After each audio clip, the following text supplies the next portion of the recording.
Alright guys, now we're going to look at part 2 of user catching, user skills, user, all that good stuff. User work, stick work, whatever.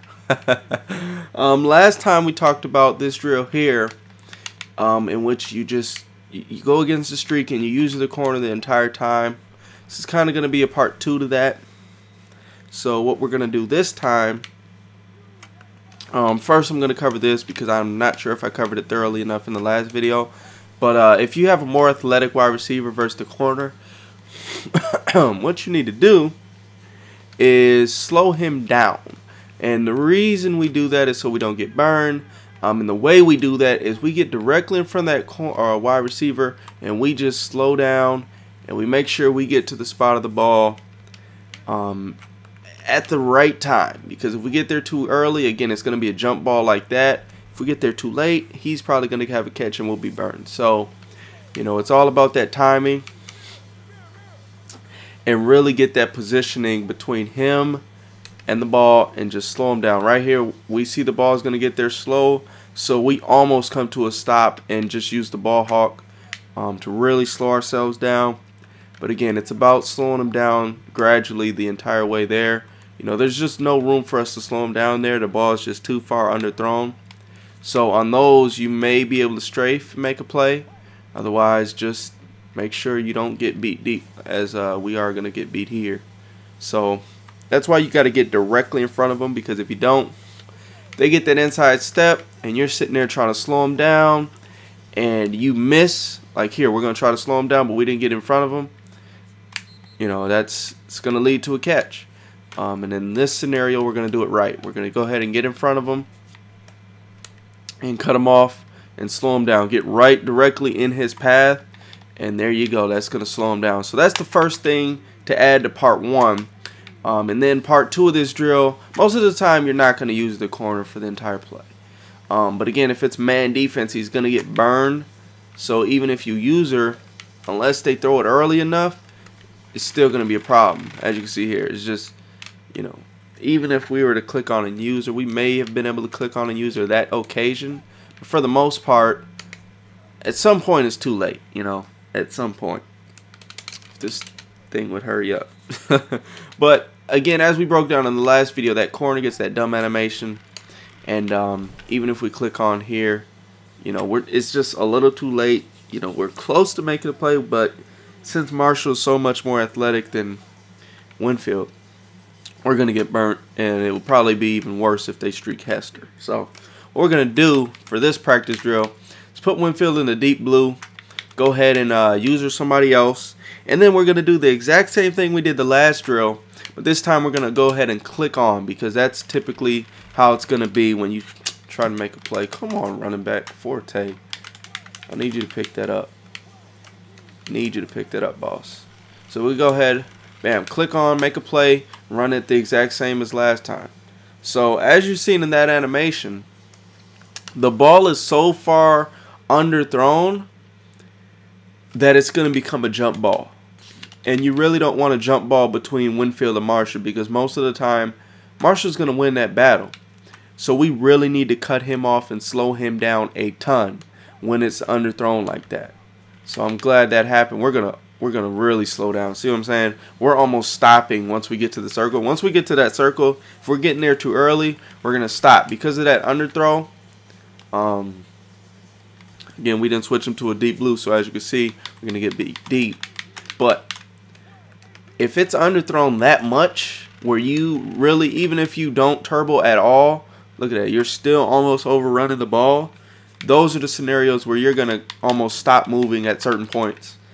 Because on that pass, there's not enough room for you to slow down enough without stopping. So you want to stop at certain spots close to that circle. I don't know, it sounds weird, but you're gonna see it here again. Even if we would have, see, we didn't hold turbo at all that time, and he still got to the circle at the perfect time, and we didn't.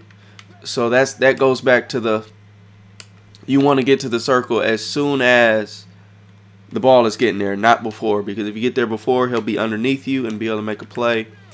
And if you get there too late, you won't be able to make a play on the ball. So again, you want to get there a little bit slower than that. You don't want that jump pass animation. So go ahead and switch over. Street Marshal, bang bang, lob it up. All right, we know that ball is going to get there, so we try to slow down as much as possible. Same thing. You know, it's about repetition. You know, with any drill, get a lot of repetitions, enough as you need to feel comfortable. Bam, we know this ball is going to take a while to get there, so we pretty much stopped and just used the ball hawk at that point. But just run it as many times as you need to till you feel comfortable. Bam, this is a good one right here. See, and there goes that ball hawk feature going dumb.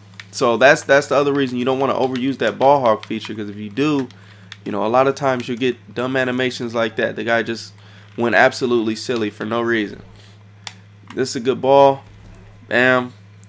So again, we shouldn't have held sprint there. We did, and it cost us. You know, he got his hands on the ball. If he gets his hands on the ball like that, count that as a loss for the defense. Even though we got that tackle animation, there will be times where guys will just hold on to that pass. It's not often, but they will hold on to that pass. And when they do, you're going to be in trouble because that's a big play downfield. So basically, to wrap this up and call this the next drill, or the next step, is to, instead of just user hit from the beginning, what we're going to do now is start on another player, do the same drill, but this time we're going to click on mid-play. And we're still using 2 controls here. You know, this time, again, we put ourselves in a good position and able to make a play on the ball. But we're still using 2 controls. And again, I still think for this drill, that's going to be the best bet. You don't need 2 people for this one. And, you know, really work on your deep ball skills, because that's going to be key. Definitely going to be key. Again, this one's a little bit, you know, slower again for as far as how long the video is for as many drills, but I really want to drill into your head that initial first drill, the part of really getting there to that circle as the ball gets there, and also being able to cut off the wide receiver. So the cut off the wide receiver was the key in this one. Again, you want to get right between him and the ball and just control your turbo. You know, don't use it if the ball's going to get there and it's an underthrow. Do use it if it's going to be a deep pass where you need to use all your speed. So, you know, you should be able to judge by where the circle is and kind of by the arc on the ball what you're going to need to do as far as controlling your turbo. And then you doing that, it's going to allow you to be able to make plays on the ball.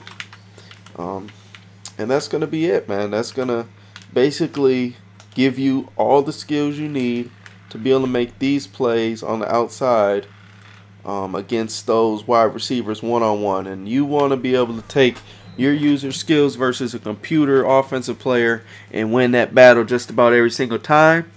And then against the user, you want to be able to win that battle a good majority of the time as well. So that's the key there. When they get those one-on-ones, you know, and they're just trying to lob it over the top, which isn't really that advanced of a skill. You know, most better players would throw it differently. They might, you know, they might see you like this and do something like that.